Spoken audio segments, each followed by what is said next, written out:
사무엘상 4장 11절부터 22절까지 말씀을 떠나간 영광이라는 제목으로 같이 말씀을 나누고자 합니다. 이스라엘은 블레셋과의 첫 번째 전투에서 패하자 실로에서 하나님의 언약궤를 이제 가지고 옵니다. 그리고 그것을 가지고 오면 승리할 것이라고 장담해서 이제 승리의 환호성을 부릅니다. 이 언약궤가 진중으로 들어오자 지축을 흔드는 엄청난 환호성이었습니다. 그러자 블레셋 사람들이 그 소리를 듣고 이제 이스라엘 진중에 언약궤가 왔음을 전해 듣게 됩니다. 이 블레셋 백성들도 그 하나님의 언약궤가 무엇을 의미하는지 너무나 잘 알고 있었습니다. 이게 하나님의 임재고 그 언약궤가 있으면 이제 이스라엘이 승리한다라는 사실을 전설로 들어왔기 때문에 그들이 이 언약궤가 무슨 의미인지 잘 알고 있었습니다. 그들은 패배를 두려워하고 있었지만 그럼에도 불구하고 이제 자유를 지키고자 하는 그 각오로 목숨 걸고 전쟁에 임합니다. 그래서 막상 전투가 시작되었는데 이스라엘이 패합니다. 쫓겨갑니다. 그리고 언약궤도 블레셋에 빼앗깁니다. 이스라엘 역사상 최악의 패전이었습니다. 자, 기세에 눌린 이 이스라엘 백성들이 이제 뿔뿔이 흩어져 집으로 도망칩니다. 집으로. 전쟁터를 떠나서 집으로 도망가서 숨습니다. 그런데 그 중에 한 명이 집으로 가지 아니하고 실로로 달려갑니다. 4장 12절에 보시면 어떤 베냐민 사람이 싸움터에서 빠져나와 그날로 실로에 이르렀는데 슬픈 나머지 옷을 찢고 머리에는 티끌을 뒤집어 쓰고 있었다. 이 유대인들의 전통에 따르면 이 어떤 베냐민 사람이 바로 후에 이스라엘의 왕이 되는 사울이라고 설명을 합니다. 물론 성경에 나오지 않지만 그냥 그들의 해석이에요. 이 전투에는 골리앗도 나왔다고 그들은 말합니다. 그래서 골리앗이 이제 언약궤를 뺏고 언약궤 안에 뭐가 있나 뚜껑을 들어 열어보는데 그래서 십계명 돌판을 2장 꺼냈는데 그 순간 사울이 와서 그 언약궤를 뺏어서 이제 이 실로로 도망쳐 왔다라고 유대인들은 해석을 합니다. 이 사람들이 이런 이제 디테일한 부분들을 이렇게 해석한 부분들이 많은데 흥미로운 해석이지만 말씀드린 것처럼 성경적인 근거는 없습니다. 자, 이 실로라는 뜻은 평화 또는 안전이라는 뜻입니다. 전쟁터였던 에벤에셀에서 동쪽으로는 약 20마일, 그러니까 여기서 약 저 코코 정도 가는 좀 먼, 그보다 좀 먼 거리죠. 그리고 이제 예루살렘에서는 북쪽으로 30마일 떨어진 곳입니다. 약 75리의 거리인데 이 베냐민 사람이 전쟁의 패색이 굳어지자 실로로 달려갑니다. 쉬지 않고 달려갑니다. 몇 시간 걸렸겠죠? 그리고 이제 실로에 들어서자마자 옷을 찢고 땅의 흙을 이제 머리에 뿌리기 시작합니다. 그리고 사람들에게 이 패전의 소식을 전합니다. 13절을 보시면 그 사람이 왔을 때에 엘리는 길가 의자에 앉아서 길을 내다보면서 마음속으로 하나님의 교회를 걱정하고 있었다. 그 사람이 성읍에 이르러서 소식을 전하니 온 성읍이 두려워하며 슬피 울부짖었다. 자, 베냐민 사람이 실로로 들어갑니다. 성문을 지나가는데 그 성문 곁에는 엘리 제사장이 앉아 있었습니다. 엘리 제사장은 제사장이면서 사사인 첫 번째 유일한 사람이에요. 사사 중에 제사장으로 유일한 사람인데 이 성문 곁이라는 곳은 사사가 이제 당시에 일들을 의논하는 장소입니다. 그 곁에 의자를 놓고 그 의자에 앉아서 전쟁의 소식을 간절하게 기다리고 있었습니다. 그런데 이 베냐민 사람이 그냥 그 앞을 쓱 지나가요. 그리고 엘리는 보지 못합니다. 사람들에게 먼저 패전의 소식을 알렸고 그 패전의 소식을 들은 사람들이 울부짖기 시작합니다. 이제 그 소리를 듣고 엘리가 반응을 합니다. 엘리가 그 울부짖는 소리를 듣고 물었다. 저 소리가 무슨 소리냐? 그 사람이 급히 달려와서 엘리에게 소식을 전하였다. 자, 그 순간 사람들이 울부짖고 있는 순간에 엘리가 그 소리를 듣고 이게 무슨 일이냐라고 사람들에게 묻습니다. 이제 그 소리를 듣고 베냐민 사람이 깨달아요. 내가 먼저 이 제사장에게 알렸어야 하는데 하고 찾아갑니다. 그리고 이제 14절에 보면 15절에 보면 엘리가 그 소식을 제일 먼저 듣지 못하게 된 이유를 이렇게 설명하고 있습니다. 그 무렵 엘리는 98살 된 노인으로서 눈이 어두워져서 앞을 거의 볼 수 없었다. 자, 엘리 제사장이 나이가 많아서 눈이 어두워졌기 때문에 자기 앞을 지나가는 이 베냐민 사람을 보지 못했다는 거예요. 여러분 98살이니까 그럴 수 있죠. 나이가 들면 잘 안 보일 수 있고 잘 듣지 못할 수 있습니다.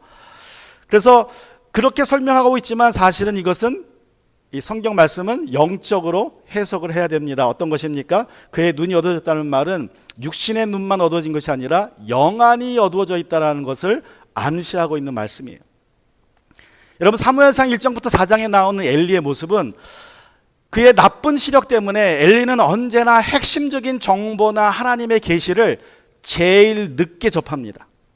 그리고 그 이유는 그의 시력이 나빠서 그렇게 항상 붙어 나옵니다. 1장에서는 어떤 사건이 있었습니까? 1장에 한나가 성령이 충만해서 성전 문 앞에서 기도하고 있는 모습을 보고 뭐라 그래요? 눈이 나빠지기 시작한 이 엘리는 술 취했다 그랬어요. 술 취했다. 한나는 성령이 충만해서 기도하는데 그거를 술 취했다. 제대로 못 보는 거예요. 근데 한나가 저 술 안 취했습니다. 그러자 이제 미안하니까 한나의 기도 제목도 들어보지 않고 상담해 주지도 않고 뭐라 그럽니까? 그대의 기도가 상달되기로 하고 하나님께서 이루어 주실 것이니 평안히 돌아가라 그럽니다. 그리고 2장에서 막상 이제 한나가 사무엘 기도의 응답을 받고 그때 자초지종을 얘기해요. 내가 사실 그때 이런 기도했습니다. 그러니까 중요한 핵심을 놓쳐버리고 지나갑니다. 또 2장에서는 어떤 일이 벌어집니까? 2장에서는 이 엘리가 등잔 밑이 어둡다고 자기 두 아들들이 무슨 짓을 하고 다니는지 몰라요. 자기 두 아들들이 성전에서 여인들을 겁탈하고 있다는 사실을 보지 못했습니다. 그 누구한테 듣습니까? 사람들에게 들어요. 이스라엘에서 실로에서 제일 늦게 두 아들의 악행을 알게 됩니다. 또 3장에서는 엘리는 자신을 향한 하나님의 그 뜻, 계시를 사무엘을 통해서 전해 듣습니다. 그리고 3장에서 또 어떤 일이 벌어집니까? 하나님이 사무엘을 부르시는데 사무엘은 견습생이니까 그것이 하나님의 음성인지를 모르고 엘리에게 달려갑니다. 근데 엘리도 깨닫지 못합니다. 세 번째 하나님이 사무엘을 부르셨을 때 그때 엘리가 깨닫습니다.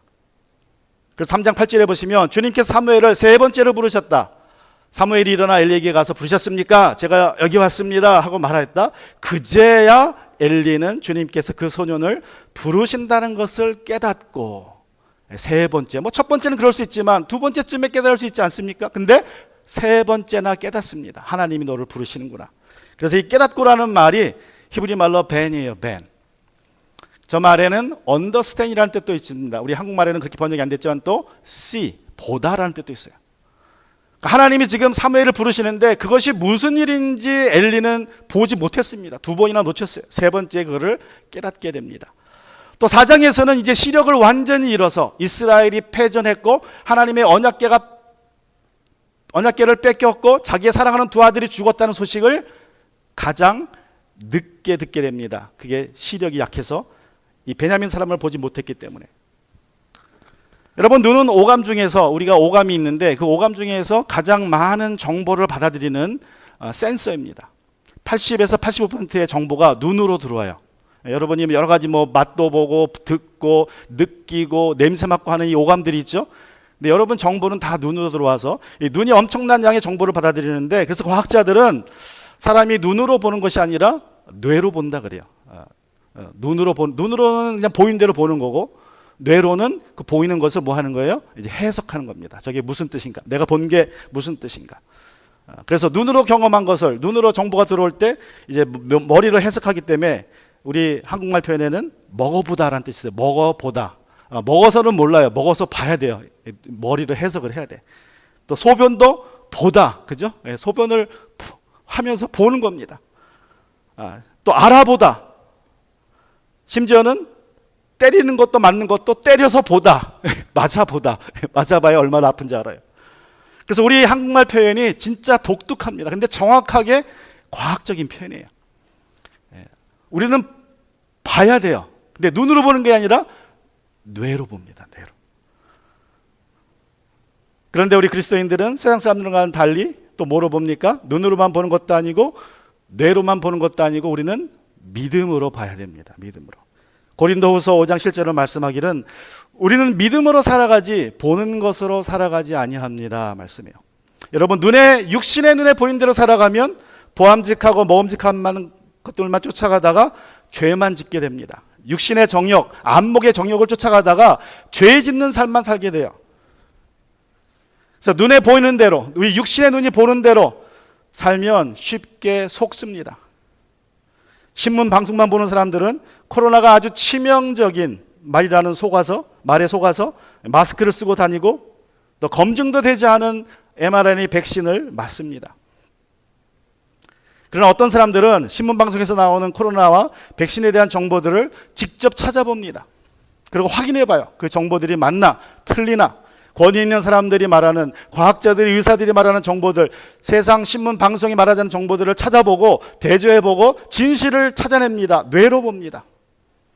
그래서 코로나는 감기의 일종이고 백신을 맞으면 오히려 건강에 나쁠 수 있다는 것을 알게 됩니다. 그래서 이런 사람들은 대부분 뇌로 보는 사람들이에요. 그런데 믿음으로 보는 사람들은, 영안으로 보는 사람들은 왜 정부가 이 코로나를 치명적인 아주 무서운 질병으로 말을 하고 있고 사람들을 죽음의 공포에 빠뜨리고 그리고 부작용이 엄청난 이 백신을 공짜로 맞게 하려는지를 꿰뚫어 봅니다. 왜 정부가 이렇게 할까? 왜 세계 각국 정부가 한 나라도 아니고 북한도 아니고 중국도 아니고 왜 대한민국과 미국과 같은 자유국가에서 왜 유럽과 같은 국가들에서 똑같은 일을 하고 있을까라는 것을 생각해보고 영안으로 봅니다. 그래서 이런 것들을 보는, 이런 백신의 위험성과 코로나의 허구를 외치는 의사들을 보면 대부분 과학자들이, 의사들이 그리스도인들입니다. 일반인들도 있어요. 근데 대부분이 그리스도인들이 그렇게 외쳐요. 이 코로나의 위험성을 밝힙니다.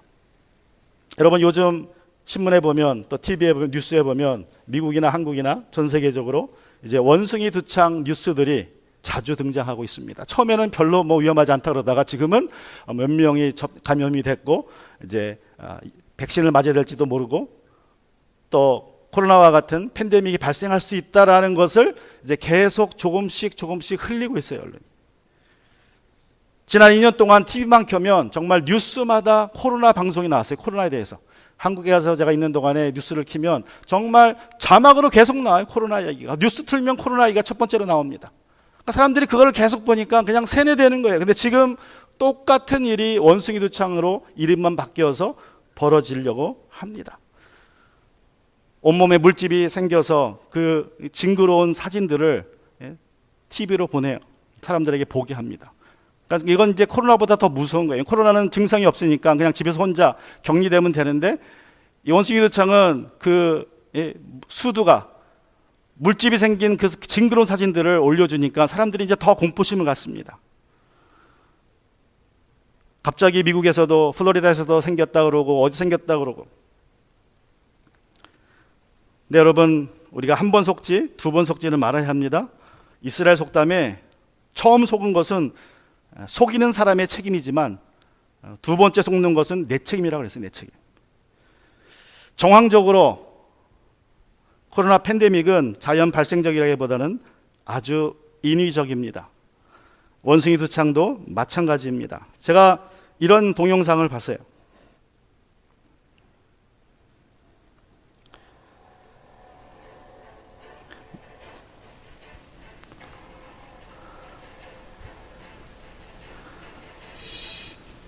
네.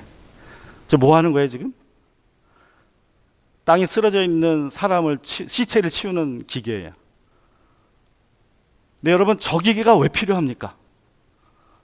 사람이 쓰러져 있으면 앰뷸런스가 와서 간호사들이 침대에 누워가지고 데려가면 돼요, 죽었어도. 아니면 이렇게 백에 가져와서. 그게 정상적인 절차입니다. 근데 왜 저런 로봇을 만들어서 접촉하지 않고 길거리에 쓰러진 시체를 처리하는 기계를 만들었을까요? 저건 뭘 한 짓이에요? 앞으로 저런 일이 있을 거란 소리예요. 사람들이 길을 가다가 쓰러져 죽어서 널브러져 있으면 앰뷸런스가 와 사람이 와서 치우는 게 아니라 저 기계가 와서 치우는데 왜 그럼 기계가 와서 치우게 합니까? 저거는 접촉하면 위험한 전염병이라는 것을 암시하고 있어요. 접촉하지 말아라. 그러니까 저런 기계를 보여주면 사람들 생각에 이제 그렇게 생각이 가야 돼요. 왜 저게 무엇을 의미한 걸까? 왜 사람들이, 과학자들이, 각 나라가 저런 기계를 만들려고 할까? 그래서 앞으로 더 치명적인 전염병이 올 것이라는 암시입니다. 부와 권력을 가진 글로벌리스트들은 2030년까지 세상이 완전히 새롭게 된다는 그레이트 리셋을 공공연히 떠들고 있습니다.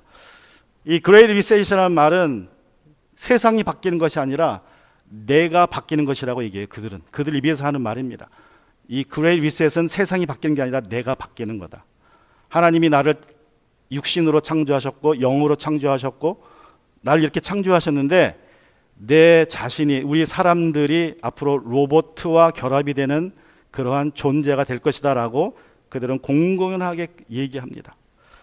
그래서 세상의 모든 사물과 생명체들이 하나로 통합이 되는 세상이 된다는 거예요. 그게 그레이트 리셋입니다. 세상의 모든 것들이 하나가 되는 세상. 근데 통제되는 세상. 바벨론 때처럼 이제 그렇게 해서 하나님을 대적하는 시대가 도래하고 있는데 그것이 불과 2030년에 벌어질, 그때까지 그들이 완성이 된다는 뜻인지 그때 시작한다는 뜻인지 모르겠지만 그런 일들이 지금 벌어지고 있어요. 그럼 영적으로 볼 때 그런 일들이 왜 벌어질까? 과연 우리의 인간의 편리를 위해서만 그런 일이 생기고 있는 것일까라고 한번 생각해 봐야 됩니다. 세상의 모든 것이 통합되고 있는데 사물과 인간이 통합되고 있고 종교가 통합되고 있고 정치가 통합되고 있습니다. 세상이 하나로 통합되면서 이제 세상에 짐승이 나타날 수 있는 준비를 하고 있는 것은 아닐까라고 한번 우리가 생각해 봐야 합니다. 이 도대체 무슨 일이냐라고 엘리가 이제 소란스러운 소리를 듣고 사람들에게 묻습니다. 그때 베냐민 사람이 그에게 달려가서 이제 말을 합니다. 그 사람이 엘리에게 말하였다. 저는 전쟁터에서 도망 나온 사람입니다. 자, 이제 엘리를 보니까 눈이 고정돼 있어요. 그러니까 눈이 어두워진 거예요. 눈동자에 힘이 없어요. 그러니까 이 베냐민 사람이 얘기합니다. 나는 전쟁터에서 나온 베냐민 사람입니다. 전쟁터에서 오늘 도망쳐 오는 길입니다. 그러니까 엘리가 물었다. 젊은이, 무슨 일이 일어났어? 여기서 젊은이라는 말은 언어로 보면 아들아 그래요. 아들아. 뭐 나이가 이제 96세니까 이제 친근하게 좀 부르는 거겠죠. 아들아. 또 어떤 사람들은 이 아들아라는 말을 통해서 아마도 엘리가 이제 자기는 죽고 이 베냐민 사람 사울이 이제 리더십을 가져갈 것이라는 것을 예견한다는 뜻에서 아들아라고 불렀을 것이다라고 설명하는 분들도 있습니다. 자, 그러자 이제 17절에서 그 사람이 소식을 전합니다. 근데 그 사람을 이렇게 표현해요. 베냐민 사람을 그 소식을 전하는 그 사람이 대답하였다. 자, 소식을 전하는 그 사람이라고 표현을 했는데 이 말이 히브리 말로는 메바세르입니다. 메바세르. 히브리 원어에서 보면 메바세르인데 이 메바세르라는 말의 그 어근은 부사르라는 동사예요. 전하다, 소식을 전하다. 근데 이 부사르라는 동사에는 어떤 뜻도 있냐면 좋은 소식을 전하다라는 뜻이 있어요. 소식을 전하는데 그 중에서 좋은 소식을 전하는 사람을 메바세르라고 얘기하고 저 부사르라는 동사는 기본적으로 좋은 소식을 전하다 그런 뜻입니다. 그런데 지금 이 베냐민 사람이 엘리에게 전하는 소식은 좋은 소식입니까? 나쁜 소식입니까? 나쁜 소식이죠. 전쟁에서 졌다는 소식입니다. 엘리의 두 아들이 죽었다는 소식입니다. 또 하나님의 언약궤를 빼앗겼다는 있을 수 없는 일이 벌어진 소식이에요. 근데 성경은 그것을 좋은 소식을 전하는 사람이라고 표현하고 있어요. 자, 네 가지 나쁜 소식을 전해요. 이스라엘 백성은 블레셋 사람 앞에 도망쳤고, 첫 번째 소식. 두 번째 나쁜 소식, 백성 가운데 죽은 사람이 매우 많습니다. 34,000명이 죽었고, 세 번째 소식, 제사장님의 두 아들 홈니와 비느하스도 전사하였습니다. 네 번째 소식, 제일 나쁜 소식, 하나님의 궤는 빼앗겼습니다. 이렇게 나쁜 소식을 전하는데도 불구하고 성경은 이 사람을 오늘 신약적인 표현으로 하면 복음 전도자로 소개합니다. 복음 전도자, 기쁜 소식을 전하는 사람이라고 표현합니다. 아이러니하죠? 나쁜 소식인데 여러분, 메바사르는 인간적인 시각에 볼 때는 분명히 나쁜 소식이에요. 근데 하나님의 시각에 볼 때는 복된 소식이라는 것입니다. 육적으로는 나쁜 소식이지만 영적으로는 복된 소식이라는 것입니다. 단기적으로는 나쁜 소식이지만 장기적으로는 복된 소식이기에 성경은 이 메바세르라는 단어로 설명하고 있습니다. 여러분, 죽을 병에 걸렸기 때문에 예수님을 믿게 된 사람들이 많을까요? 세상 일에 아주 성공해서 예수님을 믿게 된 사람들이 많을까요? 어떻습니까? 건강해서 예수님 믿게 된 사람들이 많을까요? 병에 걸려서 예수님 믿게 된 사람이 많을까요? 사랑하는 사람이 죽어서 예수님 믿게 된 사람이 많을까요? 사랑하는 사람이 아주 잘 돼가지고 예수님 믿게 된 사람이 많을까요? 인생의 문제 속에서 헤매이다가 예수님을 만난 사람들이 더 많을까요? 아니면 인생에서 승승장구하다가 예수님을 만나게 된 사람들이 더 많을까요? 어느 경우가 더 많습니까? 뭐 우리 자신을 봐도 알 수 있죠? 그죠? 더 나쁠 때에, 안 좋은 일이 있었을 때에 우리가 예수님께 나오게 되는 경우가 훨씬 더 많습니다. 내가 믿음의 생활을 하다가도 어려운 일 당할 때 믿음이 성숙해요. 고난을 당할 때 믿음이 성숙하지, 승승장구할 때 믿음이 성숙하지 않습니다. 오히려 패망의 길로 갈 경우가 많습니다. 이스라엘이 패배했고 3만 4천 명이나 죽었고 사랑하는 두 아들이 죽었고 하나님의 언약궤가 빼앗겼다는 소식은 분명히 나쁜 소식이지만, 최악의 소식이었지만, 억장이 무너지는 소식이었지만, 이것은 또한 하나님이 이스라엘 향하여서 본격적으로 일하기 시작했다는 소식이기도 합니다. 여러분, 하나님은 사랑하는 이가 죄를 짓고 있을 때는 그냥 두지 않습니다. 반드시 징계하셔서 돌이키십니다. 여러분, 그렇지 않으면 그는 사생아라고 성경은 분명히 말하고 있어요. 내가 잘못된 길로 가고 있는데, 내가 죄를 짓고 있는데도 불구하고, 그 죄가 반복되고 있는데도 불구하고 나에게 아무 일이 없고 내가 평안하다, 내가 승리하고 있고 성공하고 있다면 그 사람은 사생아지 하나님의 자녀가 아닙니다.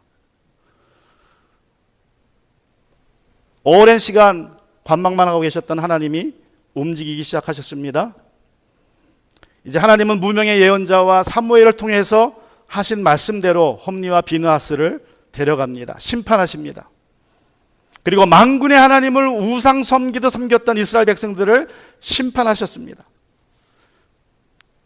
그들이 우상처럼 여겼던 언약궤를 블레셋 사람들의 손에 넘겨주심으로 이스라엘을 심판하십니다. 그들을 다루기 시작하십니다. 우리 18절에 보시면 그가 하나님의 교회에 대한 소식을 전할 때에 엘리는 앉아있던 의자에서 뒤로 넘어져 문 곁으로 쓰러져 목이 부러져 죽었다. 늙은 데다가 몸이 무거웠기 때문이다. 그는 40해 동안 이스라엘의 사사로 있었다. 엘리가 언제 쓰러져 죽습니까? 뒤로 넘어져 죽습니까? 두 아들이 죽었다는 소식이 아니라 언약궤를 빼앗겼다는 소식을 듣자마자 뒤로 넘어갑니다. 그리고 목이 부러져요. 그 이유는, 물리학적인 이유는 이것입니다.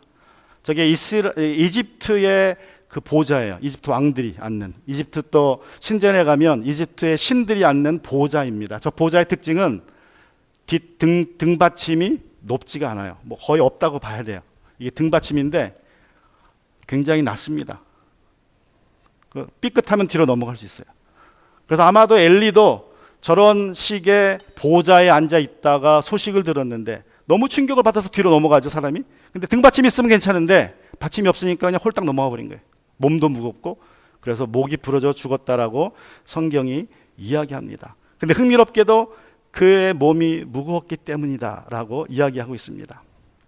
또 이 18절의 말씀은 그가 40년간 사사로 다스렸다는 말로 끝납니다. 40해 동안에 다스렸다. 여러분이 40년 동안 다스렸다는 말은 그가 17장부터 21장, 이 사사기의 17장부터 21장, 그리고 삼손과도 동시대에 살았던 사람이라고 얘기합니다. 그러니까 이 40해 동안 다스렸던 시대에 어떤 일이 벌어지냐면 사사기 17장부터 21장에 어떤 일이 있어요? 레위 사람들의 두 사람의 행적이 나타납니다. 첫 번째 행적은 뭐예요? 한 가지 행적은 사람이 어떤 미가의 집에 그 미가라는 아들이 어머니의 돈을 훔쳤다가 그것이 이제 어머니의 저주로, 어머니 저주가 임하기를 두려워하니까 어머니에게 돌려주고 어머니는 또 기쁘다고 그 돈으로, 그 은전으로 우상을 만듭니다. 그리고 이제 레위인을 고용을 해요. 집안의 제사장으로. 그러다가 단 족속이 이주하면서 그 레위인을 발견하고 우상을 발견하고 이주할 때에 그 레위인을 족속 자기 단지파의 제장으로 데려갑니다. 고용을 해요. 그리고 우상도 데려갑니다. 그런 일이 벌어졌어요. 그러니까 레위인이 먹고 살기 위해서 사역을 하는 집안의 제장이 됐다가 한 지파의 제장이 되는 그런 일이 벌어졌고, 그 다음에 또 어떤 일이 벌어져요? 레위인이 첩이 있습니다. 도망친 첩을 데리러 갔다가 어느 마을에서, 그것도 베냐민 지파의 마을에서 이제 남자들이 와서 우리 관계하자. 그러니까 그게 싫어서 자기 첩을 줘요. 그리고 첩이 일을 당하고 죽습니다. 그러자 그 레위인이 어떻게 합니까? 그 죽은 시체를 데려다가 12조각을 내서 보내버려요. 각 지파로. 내가 이런 일을 당했다. 그래서 결국 이 지파들이 모여서 베냐민을 칩니다. 베냐민이 600명으로 줄어들어서 거의 멸절이 됩니다. 그런 사건이 있었던 때에 엘리가 살았다는 거예요. 근데 그 사건의 정점이 그 당시 이스라엘의 죄악의 정점이 누구예요? 바로 엘리입니다. 엘리는 어떤 짓을 했어요? 제사장인데 사람들이 양이나 소를 가져와서 바치면 하나님께 태워드리기 전에 자기들이 먼저 자기들이 원하는 부위를 가져다가 먹었어요. 그리고 두 아들들은 어떻습니까? 술 취한 여자들을 데려다가 딴 데도 아닌 성전에서 겁탈하는 일들을 벌였습니다. 그러니까 최악의 죄악의 정점이 엘리와 두 아들들이에요. 그런 일들이 엘리가 있는 동안에 벌어졌습니다. 그래서 성경 말씀 뭐라고 말씀하고 있습니까? 무거웠기 때문이야 라고 말씀합니다. 18절에 보시면 그가 무거웠기 때문이다. 이 무거웠다는 말씀은 무슨 뜻이라고 했어요? 카보드라고 그랬죠? 카보드. 그냥 무게란 뜻입니다. 무게. 근데 이 카보드라는 말이 발전을 해서 영광이라는 뜻으로 나가. 영광. 그러니까 하나님을 중요하게 무겁게 여기는 사람들은 하나님께 영광 돌리는 사람입니다. 근데 하나님을 가볍게 여기는 사람들 어떤 사람들이라고요? 반대로 하나님을 멸시하는 사람들. 자, 엘리 제사장이 몸이 무거웠다는 말은 무슨 뜻입니까? 하나님보다 자기 자신을 더 중요하게 여겼다는 거예요. 그러니까 하나님께 드려진 제물을 먼저 가져다 먹는 겁니다. 내가 중요하니까, 내 입맛이 소중하니까. 그냥 하나님께 제물이 바쳐서 태워서 올려야 되는데 그 맛있는 부위를 골라가서 자기가 먹었던 것입니다. 그게 40년 동안 벌어졌던 일이에요. 그래서 엘리가 죽습니다. 자기의 무게에 짓눌려서 목이 부러져 죽는 일을 심판을 받게 됩니다. 그런데 이 엘리의 죽음이 이 집안에 대한 심판의 마지막 죽음은 아니었습니다. 우리 19절부터 보면 또 이런 일이 벌어져요. 그때 엘리의 며느리인 비느하스의 아내는 임신 중이었으며 출산할 때가 가까웠는데, 이때 그 때를 유대인들은 7개월 됐을 때라고 이렇게 얘기를 해요. 7개월쯤 됐을 때다. 하나님의 괴를 빼앗겼고 자기의 시아버지와 남편도 죽었다는 소식을 듣자 갑자기 진통이 일어나서, 그러니까 예전보다 빨리 2달 진통이 빨리 와서 구부리고 앉은 채 몸을 풀었다. 이 구부리고 앉았다는 말은 당시 이스라엘 여인들이 애 낳는 자세예요. 앉아서 애를 낳습니다. 자, 20절. 그러다가 그는 거의 죽게 되었는데 그때 곁에 서 있던 여인들이 아들을 낳았으니 걱정하지 말아요 하고 말해 주었다. 그러나 산모는 대답도 없고 관심도 보이지 않다가 그 아이의 이름을 이가봇이라고 지어주며 이스라엘에서 영광이 떠났다 하는 말만 남겼다. 하나님의 괴를 빼앗긴 데다가 시아버지도 죽고 남편도 죽었기 때문이다. 자, 여인이 애를 낳았으면 당연히 안아보고 젖을 물리는 게 정상적인데 애를 쳐다보지도 않습니다. 그냥 허망하게 눈이 풀어져 있어요. 옆에 있던 여인들이 옆에 있던 그 산파들이 얘기해 줍니다. 아들을 낳았습니다. 기뻐하라는 거죠. 근데 아들을 그때 한번 쳐다보면서 아들의 이름을 이가봇, 영광이 떠났다. 이 no glory예요. 심플히 아주 단순하게 얘기하면 그냥 no glory. 이 나라에서 하나님의 영광이 떠났다라는 뜻으로 그가 이야기한 건지, 또 다른 해석도 있습니다. 어떤 신학자들은 이 영광이 떠났다, 이 원문에는 그냥 영광이 떠났다는 말인데, 이 영광이 떠났다는 말은 자기의 영광이 떠났다는 거예요. 자기의 호사스러운 시대가 끝났다. 그런 뜻으로 해석하는 분들이 계세요. 흥미로운 해석인데, 이 비느하스의 아내가 소식을 듣는 소식의 순서가 어떤 순서입니까? 첫 번째 소식은 하나님의 교회를 빼앗겼고 두 번째 소식은 자기의 시아버지와 남편이 죽었다는 소식입니다. 그런데 엘리가 들은 소식, 네 가지 소식의 순서는 뭐예요? 엘리가 들은 순서는 첫 번째 소식이 패전했다. 두 번째 많이 죽었다. 세 번째 두 아들도 죽었다. 네 번째 뭐예요? 괴가 뺏겼다. 그래서 괴가 뺏겼다는 말에 엘리는 쓰러져 죽습니다. 그래서 제일 중요한 소식이 나중에 왔어요. 근데 이 며느리에게는 하나님의 괴를 빼앗겼다는 소식이 첫 번째로 옵니다. 그리고 시아버지가 죽었다, 남편이 죽었다라는 말이 세 번째로 와요. 결국 가장 늦게 들은 소식, 전해 바른 소식이 가장 그 사람에게 중요한 소식이었다면 이 여자에게 가장 중요한 소식은 뭐예요? 하나님의 괴를 빼앗겼다는 소식이 아니라 남편이 죽었다는 소식이에요. 자, 이 남편 때문에, 제사장인 남편 때문에 이 여인은 호사스럽게 살았습니다. 모든 영광을 다 누리며 살았어요. 남편이 죽으니까 이제 더 이상 영광이 나에게 없다라는 뜻으로 no glory, 영광이 떠났다라고 이야기했다라는 그렇게 해석하는 성경학자들도 있습니다. 뭐 그럴 수도 있습니다. 그런데 나중에 21절에서 이가봇이라는 말의 뜻을 신학적으로 영적인 눈으로 해석을 해줍니다. 그 아이의 이름을 이가봇이라고 지어주며 이스라엘에서 영광이 떠났다 하는 말만 남겼다. 하나님의 괴를 빼앗긴 데다가 또다시 나옵니다. 이제 소식이 시아버지도 죽고 남편도 죽었기 때문이다. 여러분, 언약궤는 만군의 주님의 임재를 상징하는 하나의 기물입니다. 우리 만군의 주님은 너무나 거룩하신 분이기 때문에 이 죄악이 가득한 곳에서는 계실 곳이 없어요. 아담과 하와가 타락한 이후에 하나님은 떠나셨습니다. 죄 때문에 떠나셨어요. 계실 곳이 없었을 때에 모세를 통하여서 성막을 만들라고 얘기하십니다. 그리고 그 성막을 성소와 지성소로 나누어라. 그리고 지성소 안에 언약궤를 두면 내가 거기에 있겠다 그랬어요. 그러니까 이 언약궤라는 것은 이 죄악된 세상에 거룩하신 하나님이 거하시는 유일한 곳입니다. 그런데도 이 금으로 만들어진, 금으로 금박이 입혀진 언약궤조차도 사람이 만들었기 때문에 하나님은 거기에 앉지 못하세요. 그래서 어떻게 하십니까? 그 위에 그룹 천사 둘을 앉게 하세요. 그리고 천사들 등에 앉습니다. 그리고 발만 언약궤에 닿아요. 발만. 자, 이 언약궤는 하나님의 임재와 하나님의 능력을 상징하는 그러한 궤인데 이것이 블레셋 손에 들어갔습니다. 빼앗겼습니다. 아무도 상상할 수 없는 엄청난 일이 벌어졌습니다. 그러나 여러분, 우리가 분명히 알아야 할 것은 전쟁에서 진 것은 하나님이 아니라 이스라엘이라는 사실입니다. 언약궤가 뺏겼다고 해서 하나님이 전쟁에 진 게 아니에요. 이스라엘이 진 것입니다.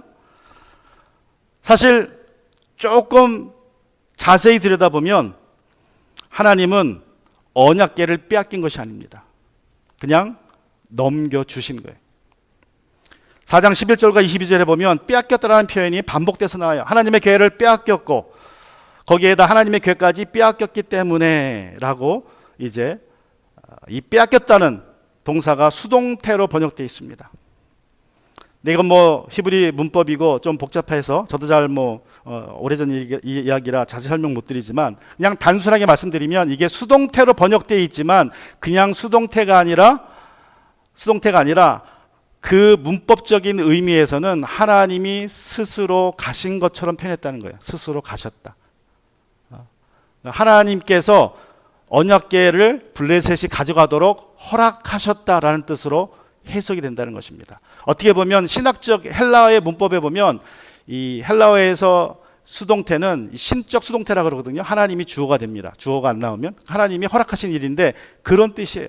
이 말씀도. 그러니까 언약궤를 빼앗긴 일은 하나님이 능력이 없어서 뺏긴 게 아니라 하나님이 블레셋이 가져가도록 허용하셨다. 그런 뜻입니다. 여러분, 특별히 4장 11절에 보시면요. 하나님의 궤를 빼앗겼고 엘리의 두 아들 홈리와 비느하스도 이때에 전사하였다라는 두 가지 사건이 나옵니다. 이 병행구라 그래요. 히브리 문법에서 이게 이제 하나의 병행구라 그래서 두 사건이나 두 내용이 이렇게 동시에 나오면서 서로 보충 설명하는 구조나 또 서로 뭔가를 이렇게 이제 보완해주는 그러한 그 문법, 표현 방법을 병행구라고 합니다. 자, 여러분, 엘리의 두 아들 홈리와 비나하스가 전사한 것은 하나님의 예언의 말씀에 따라 전사한 거죠. 하나님의 계획 속에서, 그죠? 자, 그런데 하나님의 계획가 빼앗겼다라는 말이 하나님의 뜻이 이루어진 사건과 같이 붙어 있다는 말은 하나님의 계획가 빼앗긴 것도 결국 무엇이다? 하나님의 뜻 속에서 벌어진 사건이라는 것을 이제 이 표현으로 보여주고 있는 것이라는 것이 사실입니다. 거룩하신 하나님이 죄악된 이스라엘과 더 이상 함께 하실 수 없어서 블레셋으로 하여금 하나님의 임재를 상징하는 그 언약궤를 빼앗아 가게 하신 것입니다. 그렇게 하나님은 내가 이제 이스라엘에게서 떠났다라는 것을 사람들에게 보여주셨어요. 그런데 여러분, 우리가 기억해야 될 것은 하나님은 눈만 뜨면 죄악을 일삼는 이스라엘이 지겨워서 넌더리가 나서 이스라엘을 떠난 것이 아니라 하나님은 거룩하시기 때문에 죄악 속에 함께 있을 수 없어서 떠나신 겁니다. 이스라엘을 버리신 게 아니에요. 이스라엘을 미워하셔서 벌 주신 게 아닙니다. 그냥 물론 심판하신 거지만 하나님이 떠나신 이유는 하나님이 거룩하시기 때문이고 하나님은 거룩하시기에 죄악 중에 거할 수 없어서 떠나셔야 했던 것입니다. 하나님이 범죄한 아담과 하와를 에덴 동산에서 내쫓아내셨다는 이유도 똑같습니다. 거룩하신 하나님이 죄인들과 함께 있을 수 없기 때문에 그들을 내보내셔야 했습니다. 여러분, 하나님은 죄를 증오하시지만 죄인은 사랑하십니다. 아주 오래전에 있었던 일입니다. 우리 지영이가 이제 22 됐는데 한 20년 전 일인 것 같아요. 지영이가 1살 좀 지났을 때 제가 이제 그때는 사무실이 교회에 있지 않고 사택이 있었습니다. 뭐 애도 없는데 방이 4개니까 그 중에 이제 하나를 사무실로 썼어요. 저 구석방을. 근데 어느 날 조용하더라고요, 굉장히. 뭐 애가 울든지 뭐 TV를 보든지 뭐 노는 소리가 들려야 되는데 아무 소리도 안 들려요. 갑자기 집이 조용해요. 그래서 딱 들은 생각이 어른들 말씀, 애가 조용하면 사고 치는 거다. 그 말씀이 딱 생각이 났어요. 애가 조용하면 안 된다. 그래서 이제 사무실에서 후딱딱 나왔더니만 애가 혼자 놀고 있는 거예요, 부엌에서. 똥을 싸가지고 기저귀는 다 풀고 그 똥기저귀를 만지면서 온몸에 바르면서 놀고 있더라고요. 제가 그걸 발견하고 어떻게 했을까요? 끌어안았을까요? 그럴 수 없죠. 내가 사랑하는 아들이지만 못 끌어안죠. 똥 묻었으니까 이렇게 들어가지고 이렇게 들어서 목욕탕으로 가서 씻겨줬죠. 하나님은 우리를 사랑하십니다. 내가 죄를 져도 사랑하시지만 하나님이 나와 함께 하실 수 없는 이유는 죄 때문에 그래요. 그래서 이스라엘에서 하나님의 언약궤가 블레셋으로 떠난 것이 그들이 미워서가 아닙니다. 그들을 사랑했지만 하나님은 거룩하시기 때문에 죄악 중에 거할 수가 없어서 그렇게 하신 것입니다. 오늘 말씀을 통하여서 같이 이 시간 기도하기 원합니다.